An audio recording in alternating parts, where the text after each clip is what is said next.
Today is Friday, June 12th, and we're going to be reading 1 Kings 20 and 21. All right. Yeah, Catherine's not feeling the whole coloring thing. Are you gonna listen, Catherine? No? All right. Matthew, are you ready? You have. Yes, I am ready. I love you, Mommy. I love you too. Let's see. What do we have? You have your spot, Nathaniel? Yes. Yes. How about you, Gabriel? You ready? All right.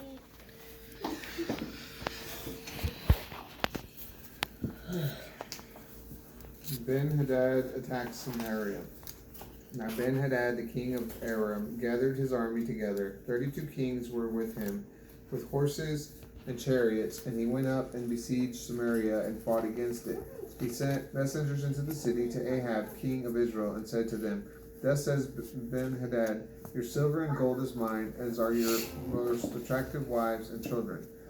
The king of Israel answered, "My lord, O king, just as you have said, I and all that I own are yours." The messengers came again and said, "Thus says Ben-Hadad, although I have said that you must give me your silver and gold, your wives and your children, instead I will send my servants tomorrow about this time, and they will search your house and all the houses of your servants, and whatever is precious to you they will put in their hands and take it away." Then the king of Israel called all the elders of the land and said, "Please notice how this man is looking for trouble. For he has demanded I give him my wives and children and my silver and gold, and I have not denied his request." All the elders and all the people said to him, "Do not listen to him or consent to his demands." Therefore he said to the messengers of Ben-Hadad, "Tell my lord the king, I will comply with the first request of your servant, but this thing I will not do." And the messengers departed and brought him word again. Then Ben-Hadad sent messengers to him and said, "The gods do to me, and then some, if the dust of Samaria shall suffice for handfuls for all the people who follow me." The king of Israel answered, "Tell him, let not he who puts on his armor boast himself as he who takes it off." When Ben-Hadad heard his message as he was drinking with the kings in the pavilions, he said to his servants, "Station yourselves," and they stationed themselves against the city. Ahab defeats Ben-Hadad. Then the prophet came to Ahab, king of Israel, saying, "Thus says the Lord, have you seen this great multitude? See, I will deliver it into your hands this day, and you shall know that I am the Lord." Ahab asked, "By whom?"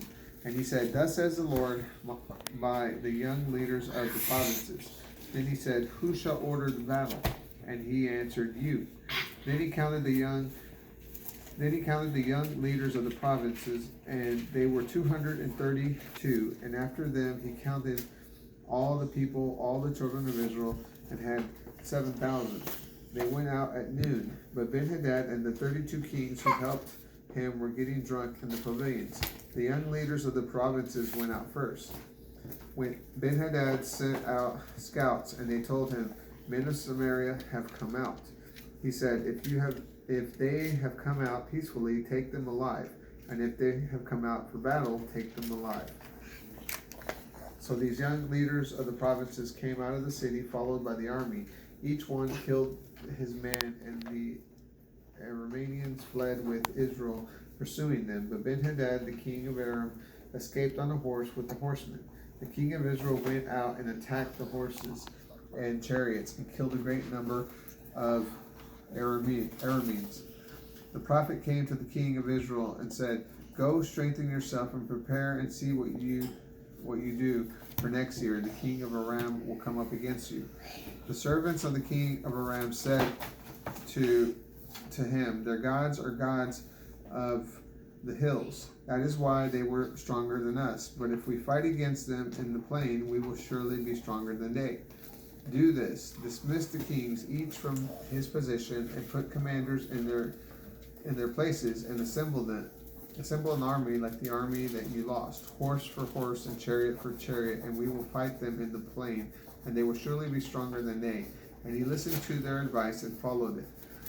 The next year, Ben-Hadad assembled the Arameans and went up to Aphek to fight against Israel. The children of Israel were assembled and were all present, and they went against him, and the children of Israel camped in front of them like two little flock of kids, while the Arameans filled the country.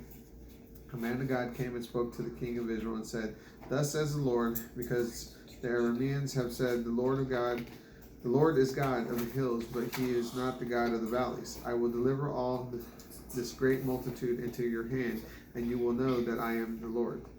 They camped opposite each other for 7 days, and on the 7th day the battle was joined. The children of Israel killed 100,000 Aramean footmen in one day, but the rest fled into the city of Aphek, where a wall fell on 27,000 of the men who were left. And Ben-Hadad fled and came into the city into an inner chamber.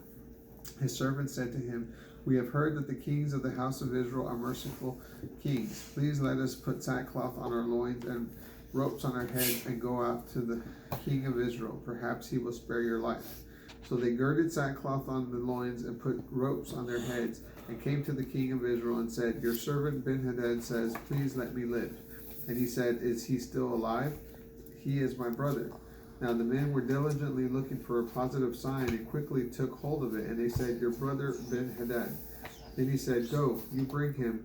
Then Ben-Hadad came to him and got into the chariot. Ben-Hadad said to him, "I will restore the cities which my father took from your father, and you shall make street for yourself in Damascus, as my father made in Samaria." Then Ahab said, I will send you away with this covenant. So he made a covenant with him and sent him away.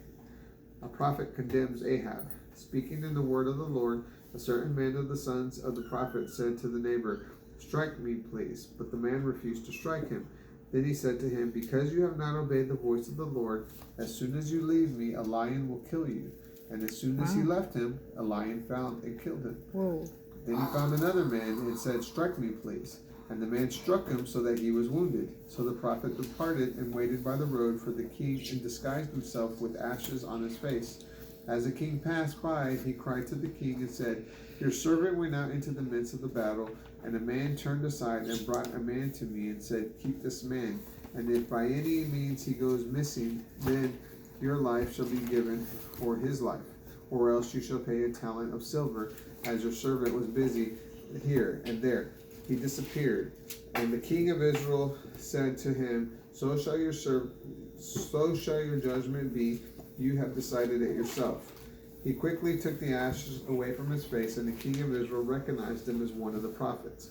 He said to him, "Thus says the Lord, because you have let go out of your hand a man whom I appointed to utter destruction, you shall pay for his life with your life, and his people with your people."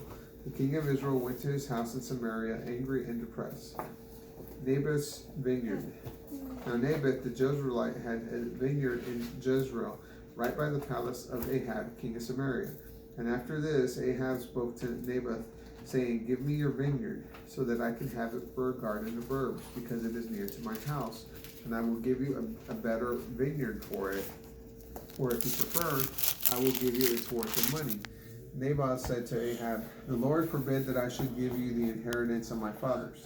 Ahab returned home angry and depressed because of the answer Naboth the Jezreelite had given him, for he had said, "I will not give you the inheritance of my fathers." He lay down on his bed and sulked and would not eat any bread. But Jezebel, his wife, came to him and said, "Why is your spirit so sad that you refuse to eat bread?" And he said to her, "Because I spoke to Naboth the Jezreelite, and he said to him, 'Give me your vineyard for money, or else, if you prefer, I will give you another vineyard for it.' And he answered, 'I will not give you my vineyard.' Jezebel, his wife, said to him, 'Are you not the governor of the kingdom of Israel?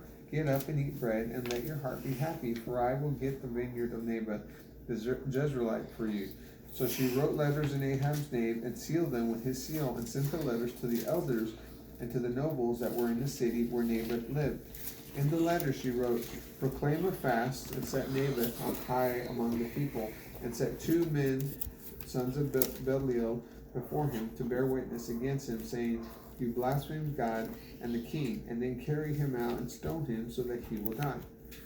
The men of the city The elders and the nobles who lived in the city did as Jezebel had sent word to them, as it was written in the letters that she had sent to them. They proclaimed the fast and set Naboth on high among the people.